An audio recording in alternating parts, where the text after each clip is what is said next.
Hello అండి, నమస్తే. Welcome to my channel కథా స్రవంతి. ఈరోజు కథ పేరు వీలునామా. ఈ కథ 13 ఫిబ్రవరి 2022లో ఈనాడు మ్యాగజైన్ బుక్లో ప్రచురింపబడిందండి. ఈ కథను నండూరి సుభద్రాదేవి గారు రాశారు. అలవాటైన కాళ్ళు చెరువుగట్టుకు దారి తీశాయి. ఒక రోజా 2 రోజులా? కొన్ని దశాబ్దాలుగా వస్తున్న అలవాటు నాకు. రోజు ఏదో ఒక వేళలో చెరువుగట్టు పావంచా మీద కూర్చుని కాళ్ళు నీళ్లల్లో పెట్టుకుని నారిపాదాల కింద చక్కిలి గింతలు చేస్తూ ఇంద్రధనస్సు రంగుల్లో మెరుస్తూ తుళ్ళిపడే చేప పిల్లల్ని, పగురు వాసనతో టీవీగా తలెత్తి చూసే రంగురంగుల కలవ పువ్వుల్ని, వాటి మీద హడావుడిగా తిరుగుతూ జంకారం చేసే భ్రమరాల్ని, ఎగసిపడే పిల్ల కెరటాల్ని, చేపల కోసం వచ్చే పేరు తెలియని పక్షుల్ని, తల్లుల కోసం ఆరాటంగా రోడ్డు మీద పరుగులు తీస్తున్న తువ్వాయిల్ని చూడటం నా దైనందిన చర్యల్లో ఒకటి. వయసు పెరిగినా అలవాటు మారలేదు. కానీ ఈవేళ ఇవేవి నన్ను అలరించటం లేదు. మనసుకి సెగ తగిలినట్లుగా భగభగ మండుతోంది. పేగులు ఆకలితో కరకరలాడుతున్నా ఇంటికి వెళ్ళాలని అనిపించటం లేదు. నా తమ్ముడి పార్థివ దేహం మంటల్లో కాలిపోతున్న దృశ్యమే నా మనోనేత్రం ముందు కదలాడి నాకు శాంతి స్థిమితం లేకుండా పోతోంది. తమ్ముడి మరణం నిజంగానే నిన్ను కొంగదీసిందా? మనసు నిలదీసింది.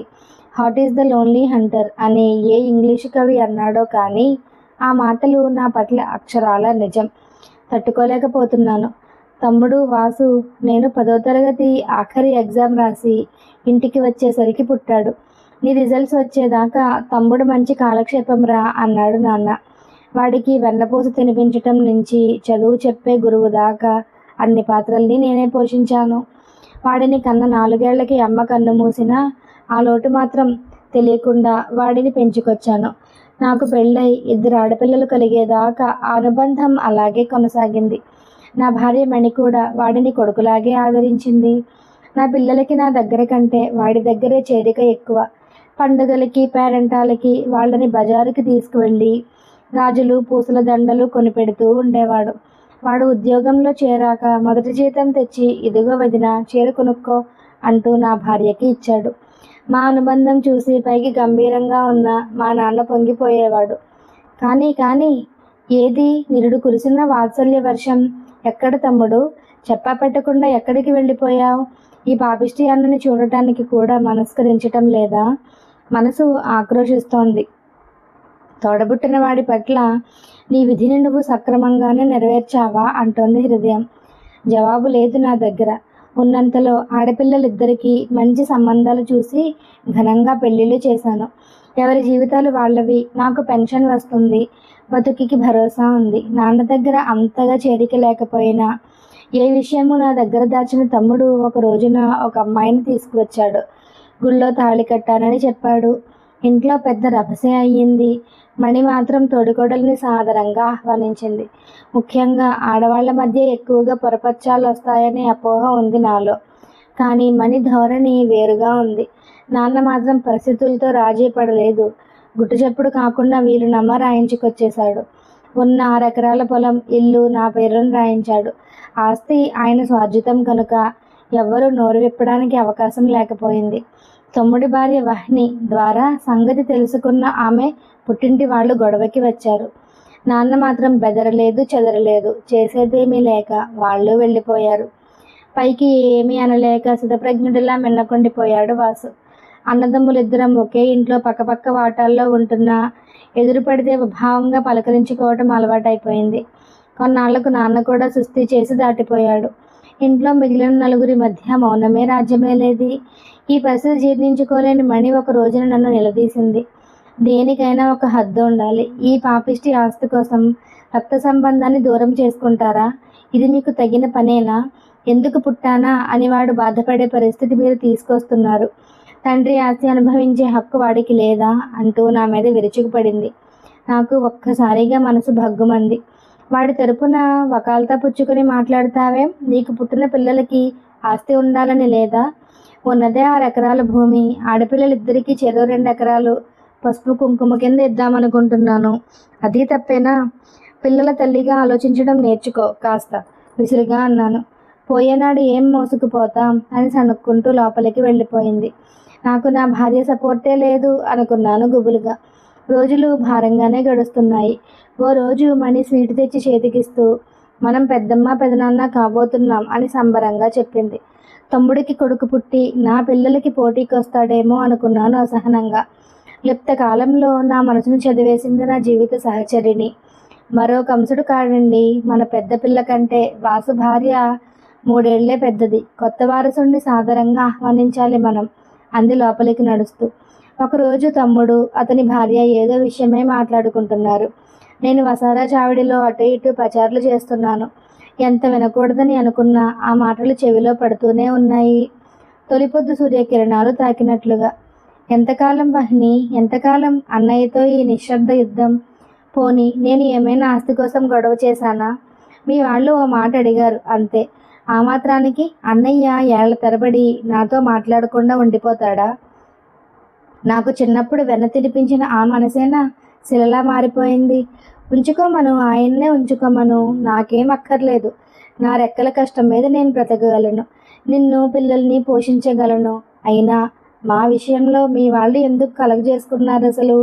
నీ నుంచి కూడా ఇక్కడ ఎవ్వరూ ఏమీ ఆశించలేదు కదా అన్నాడు.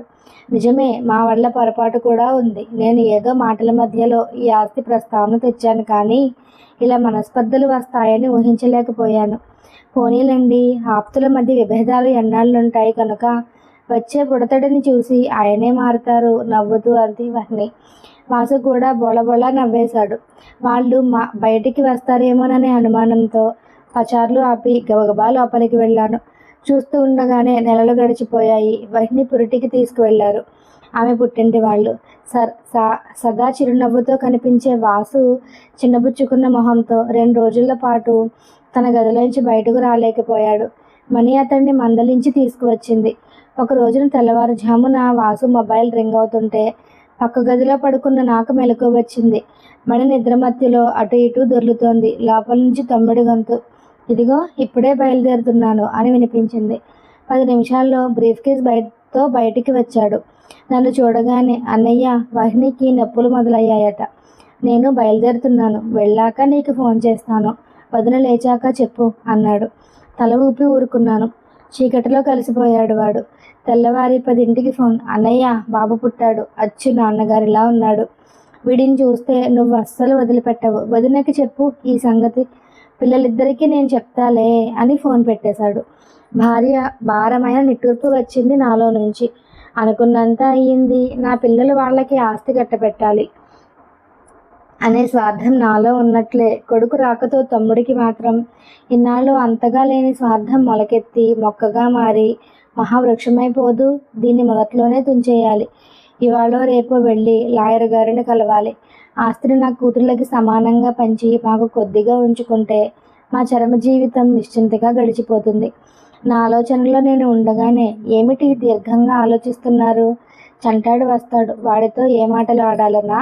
కాఫీ గ్లాసు అందిస్తూ నవ్వుతూ అంది మణి.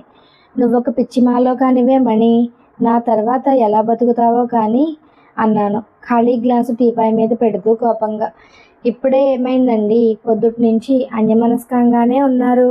ఆరోగ్యం బాగానే ఉందా? కలవరపడుతూ నుదుటిపైన చెయ్యి ఉంచి అడిగింది. పక్కకి జరిగాను చిరగ్గా. నా అకారణ కోపానికి కారణం తెలియక తికమక పడింది. కాసేపు స్థిమిత పడ్డాక కారణం తెలుసుకుని తేలిగ్గా నవ్వేసింది. విస్తుపోయి చూశాను ఆమె వైపు. మీకేమైనా పిచ్చా? చంటి వెధవ ఇప్పుడు పుట్టాడు. వాడు పెరిగి పెద్దయి ఆస్తిలో భాగం ఎక్కడ తన్నుకుపోతాడోనని వీలునామా దాకా వెళ్ళిపోయారు. అతిగా ఆలోచిస్తున్నారేమో చూసుకోండి. విల్లు రాసేందుకు ఇంకా సమయం ఉంది. నేను గుర్తు చేస్తానులేండి, అంతవరకు నిశ్చింతగా ఉండండి అని విసుక్కుంటూ వంటింట్లోకి వెళ్ళిపోయింది. సాలోచనలో పడ్డాను. చంటాడు రావటం, ఇల్లంతా సందడి, కాలం 2 ఏళ్ళు గిర్రును తిరిగిపోయింది. మధ్య మధ్య వీలునామా గురించి మనసు నన్ను హెచ్చరిస్తున్నా బుజ్జగించి దాటవేస్తూ వచ్చాను. ఆ వేళ లాయర్ రఘుపతి గారు బజార్లో కనిపించారు.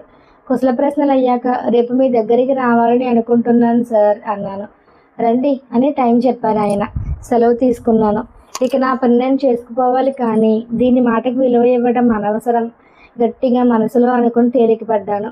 తెల్లారి లేస్తూనే వాసు వచ్చాడు. అన్నయ్య, పిల్లాడికి 2 నుండి 3వ ఏడు వచ్చింది కదా, ఈవేళ సింహాలమ్మ గుడికి తీసుకువెళ్ళి పుట్టి వెంట్రుకలు తీయించుకొస్తాం అన్నాడు. సరేనన్నట్లు తలూపాను. వాళ్ళు వెళ్ళిపోయారు. స్థిమితంగా నా పనులు కానిచ్చుకుని వంటింట్లోకి కేక పెట్టాను. అలా పొలం వైపు వెళ్ళొస్తా, తలుపు వేసుకో మని. బండి లాయర్ గారింటికి దారి తీసే లోపల మా దూరపు చుట్టం సాయి పరిగెత్తుకుంటూ ఎదురొచ్చాడు. నన్ను చూస్తూనే భోరుమన్నాడు. బావా, ఘోరం జరిగిపోయింది. ఇంత పొద్దున్నే వాసు ఎక్కడికి బయలుదేరాడు? వెహికల్కి లారీ గుద్దుకుని యాక్సిడెంట్ అయ్యి ఆ అమ్మాయికి బాగా దెబ్బలు తగిలాయట. చంటాడు దూరంగా పొదల్లో పడ్డబట్టి బతికిపోయాడు.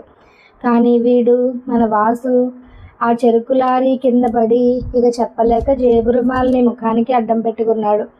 వెక్కి వెక్కి ఏడుస్తున్నాడు. స్థాణువైపోయాను. మెదడు మొద్దుబారిపోయింది. శూన్యంలోకి చూస్తూ ఉండిపోయాను. ఏం జరిగింది? ఏం వింటున్నాను? ఇంట్లో ఫోన్ రింగ్ అవ్వడం తెలుస్తోంది. మణి భోరుని ఏడుస్తూ బయటికి వచ్చింది. ఇంటి ముందు ఒక్కొక్కరు పోగవుతున్నారు. జరగాల్సిన తతంగం యాంత్రికంగా జరిగిపోతోంది. అప్పుడు మొదలైన నా ఈ శూన్యపు చూపుల్లో 10 రోజులు గడిచిపోయినా మార్పు రావటం లేదు. నా తమ్ముడి రూపం పొత్తిళ్లలో గుప్పిళ్ళు మూసుకున్నది. లగాయతు దహనం అయ్యేదాకా ఒక్కొక్కటిగా కళ్ళ ముందు కదిలి ఒక్కసారిగా భోరుమన్నాను. పేగులు కదిలిపోతున్నాయి. భగవాన్, మనుషులు మరణిస్తేనే కానీ మిగతా వాళ్ళకి వాళ్ళ విలువ తెలియదా? నిన్న మొన్నటి దాకా ఎంత స్వార్థంతో ఉన్నానో. విసిరేస్తేనే కానీ నాకు చేతిలోని రత్నం విలువ తెలియలేదు. నాకు అష్టైశ్వర్యాలు అక్కర్లేదు తండ్రి. నా తమ్ముడు నాకు కావాలి. మరోసారి భోరుమన్నాను. ఎందుకు ఏలుతున్నావు పెదనాన్న? అమ్మ కొట్టిందా? బుద్ధి చేతులతో తుడిచాడు చంటాడు. ఆర్తిగా వాడిని గుండెలకి హత్తుకుని లోపలికి నడిచాను. మరదలు పుట్టింటికి వెళ్ళిపోవటానికి అన్నీ సర్దుకుంటోంది. ఏంటమ్మా అన్నీ సర్దుకుంటున్నావు? అడిగాను కంగారుగా. ఇక ఏం మిగిలింది బావగారు నాకిక్కడ అంటూ కళ్ళు తుడుచుకుందామే. ఏమీ లేకపోవడం ఏంటమ్మా? ఈ ఇంట్లో సగ భాగం, పొలంలో సగ భాగం, పాడిలో సగ భాగం వీడివి. నీ బిడ్డవి నీవి కావా? నిన్నటి దాకా నాకు 2 పిల్లలు, ఇప్పటి నుంచి 3. వాసు ఆఫీస్లోనే నీకు ఉద్యోగం ఇస్తున్నారు. మెసేజ్ వచ్చింది. పుట్టింటికి వెళ్ళి 3 రోజులు నిద్ర చేసిరా. వచ్చాక జాయిన్ అవుదు గానీ అన్నాను. మణి ఆశ్చర్యంగా నా కేసు చూసింది. ఈసారి నేను లాయర్ గారింటికి వెళ్ళానంటే మణి అడ్డు చెప్పలేదు. మరిన్ని మంచి కథల కోసం మన ఛానల్ను తప్పకుండా సబ్స్క్రైబ్ చేసుకోండి.